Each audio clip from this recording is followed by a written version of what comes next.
नमस्कार दोस्तों, मैं संजय कुमार और संजय मिक्स टेक में आप सभी का फिर से स्वागत है।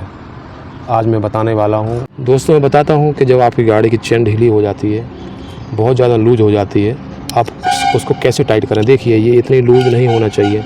इतनी अगर लूज होगी तो ये नीचे वाले जो हमारा चेन कवर है, ये नीचे वाला हिस्सा है, इसमें टकराती है और उसमें आवाज़ आती है। कभी कभी हमारी चेन इस पॉकेट से स्लिप भी होने लगती है। इसलिए हम इसको ध्यान करें कि जब भी हमारी चेन से आवाज़ आए तो इसको टाइट अवश्य कर लें। मैं इस चेन को टाइट करने का आपको आज बिल्कुल आसान तरीका बताता हूँ। देखिए, इसको टाइट करने के लिए सबसे पहले हम क्या करते हैं कि ये साइड में, दोनों साइड में गाड़ी के पहिए के नट दिए होते हैं, जो कि सबसे इसमें 2 नट दिए हुए थे। देखना आप ध्यान से, इसमें एक नट दिया हुआ है जिसमें 11 नंबर नहीं, ये आपका 10 नंबर की लगेगी। ये 10 नंबर चाबी से एकदम इसको ढीला कर लें और उसके बाद जो नट लगा हुआ है उसमें आप ये 13 नंबर, देखिए ये 13 नंबर की जो की होती है चाबी, उससे आप ढीला कर लें। और ऐसा ही आप दोनों साइड जो नट लगे होते हैं, दोनों नटों को ढीला कर लें। देखिए, इस तरफ भी हम ढीला करते हैं, इस तरफ भी नट हम ढीला कर लेते हैं। पहले ये अपना 10 नंबर जो नट लगा होता है उसको ढीला कर देते हैं। उसके बाद ये जो 13 नंबर का नट लगा है, इस नट को हम ढीला कर लेते हैं। इन दोनों नटों को ढीला करने के बाद हम, देखिए 24 नंबर की आपकी रिंग है, इस रिंग की से ये जो नट लगा हुआ है, इस नट को एंटी क्लॉकवाइज इसको आराम से ढीला कर लेते हैं। देखिए, ये नट हमारा ढीला हो गया। अब ये जो हमारा नट लगा हुआ है लंबा एक्सल वाला, आइए इस तरफ से आप दिखाएं ज़रा, इस तरफ से आप दिखाएं, इस तरफ से आप दिखाएं ज़रा। देखिए, आप इस तरफ आ जाइए। इसमें 17 नंबर, ये 70 नंबर की रिंग है। इस रिंग से हम इसको ढीला कर लेते हैं। इसको ढीला करने के बाद श्रम दोबारा अपना, देखिए मैं दिखाता हूँ इस चेन को टाइट कैसे करते हैं। टाइट करने के लिए ये जो हमारे नट हैं, इन नट को फिर से हम टाइट करते हैं।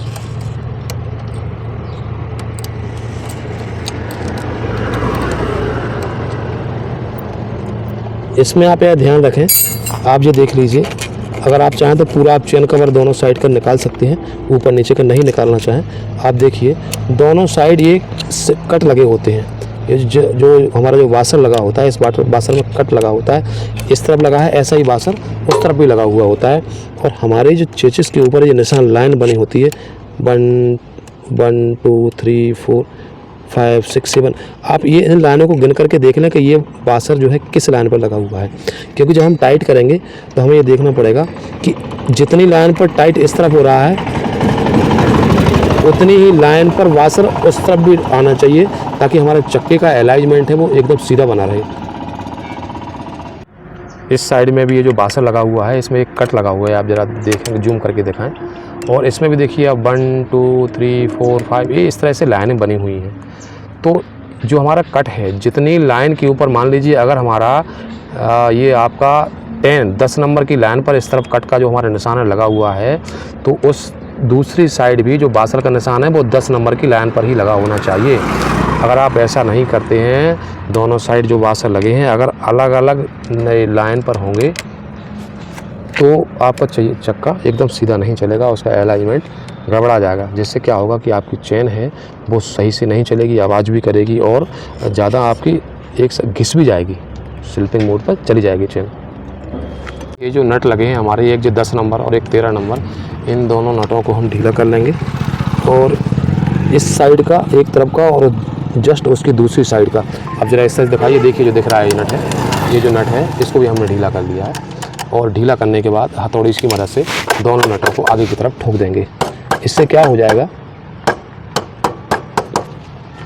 इससे क्या हो जाएगा कि हमारा ये जो चेन है थोड़ा सा प्ले हो जाएगा।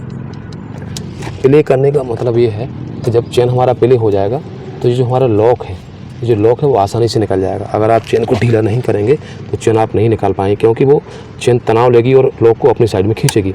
अब आप देखिए, इसको हम पेंचकस की मदद से इसको आसानी से निकाल लेते हैं। देखिए, ये पेंचकस की मदद से आसानी से निकल गया है। और ये आपका इधर से भी निकल गया है।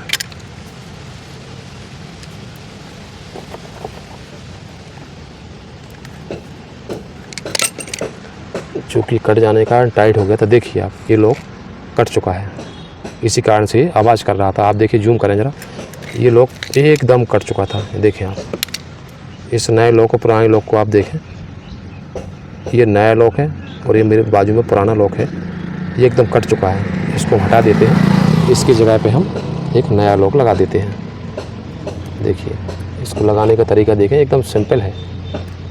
देखिए आप, ये लॉक लग चुका है। अब मैं जो बात बताने जा रहा हूँ उसको बड़े ध्यान से समझना आप। देखिए ये तो सिंपल तरीका है बदलने का, लेकिन जब हम ये लॉक क्लैंप लगाते हैं, इस क्लैंप को लगाने का तरीका आप समझ लें। अगर लॉक का क्लैंप आप इस तरह से लगाते हैं, यानी चेन इस तरफ चलती है, पीछे की तरफ ऐसी चलती है, और अगर चेन का लॉक आप इस तरफ लगा देंगे तो आपके चेन का लॉक चलने में अपने आप ही निकल जाएगा और चेन बाहर निकल जाएगी, लॉक बाहर आ जाएगा। लेकिन जब आप चेन का लॉक इस तरह से लगाते हैं, इसका जो खुला मुँह है वो आगे के पहिए की तरफ करते हैं और बंद हिस्सा जो है इसका बंद हिस्सा पीछे के पहिए की तरफ करते हैं, तो ये लगाने का एकदम सही तरीका होता है। देखिए मैं इसको लगा देता हूँ। इसको लगाने के लिए आप ज़रा देखें, जूम करें ज़रा, देखिए ऐसे करके आपके पास पेचकस हो, प्लास हो, आप किसी की मदद से भी इसको आसानी से लगा सकते हैं। देखें ज़रा, मैं इसको लगा देता हूँ। देखिए आप प्लास से भी इसको लगा सकते हैं आसानी से।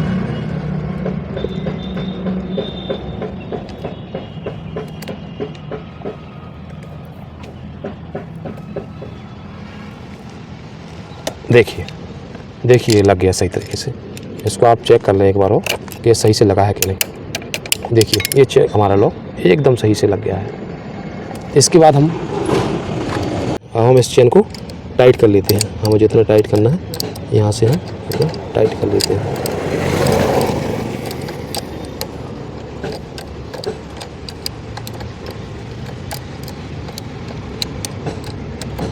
चेन टाइट करते समय आप इस चीज़ का विशेष ध्यान रखें कि जो मैंने बताया इसमें जो लाइन बनी हुई है और बासर में जो कट है, दोनों साइड में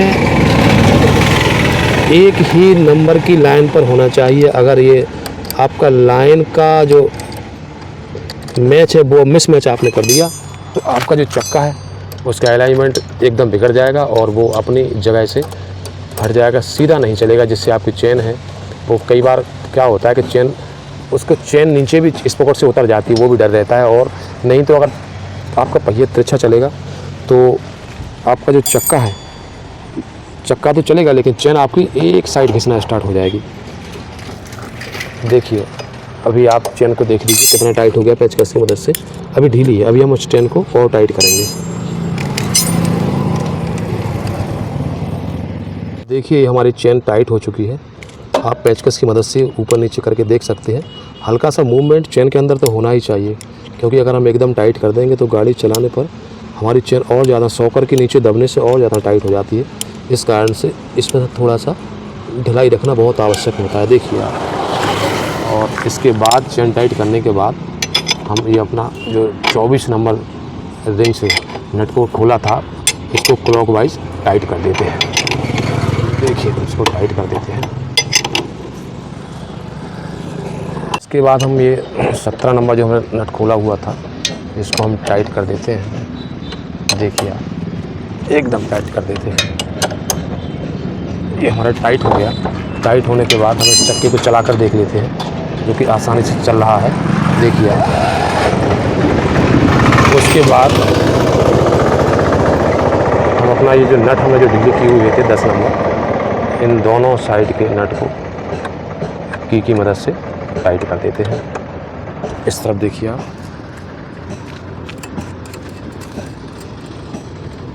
की को हम टाइट कर देते हैं और अभी आपकी चेन टाइट हो चुकी है।